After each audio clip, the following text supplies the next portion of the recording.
I do meet a lot of people who get very angry about this. People feel that they're almost being made a fool of because they're looking at something and, oh, anyone could have done that. What we've always expected about art is that it's traditional. We're looking at the artist's skill. How did they represent what we're seeing in the world on a piece of canvas or in a sculpture?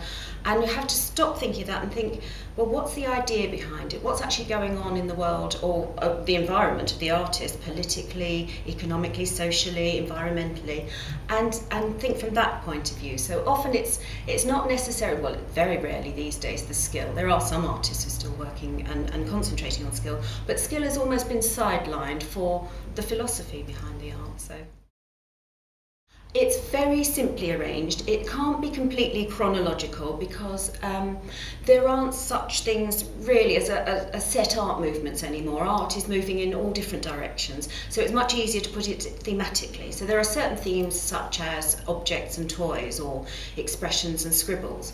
And the book is in these sections. The artwork is chronological inside those, but the spreads are very simply done. They're very visually done. At the beginning of each section we have this wonderful double page spread that shows you the scale, which I find really important. There are so many books that they might say the measurements but they don't actually say the scale. So you've got the silhouettes of each work of art in that section in its scale. And then the pages work, you have the work of art and you have chunks of text that explain, for example, this is why your 5-year-old could not have done that.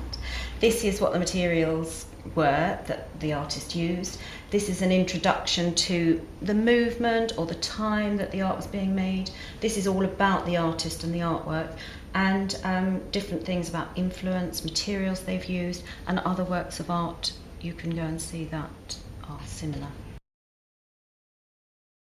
You can do it either way, actually. I think it'd be quite interesting to read it from beginning to end, but it's possible to dip in and out. I don't think you won't lose anything from dipping in and out or thinking, oh, I've seen something like that, let me see where this is and see where it leads to and what happened before and after. So I think it's quite flexible.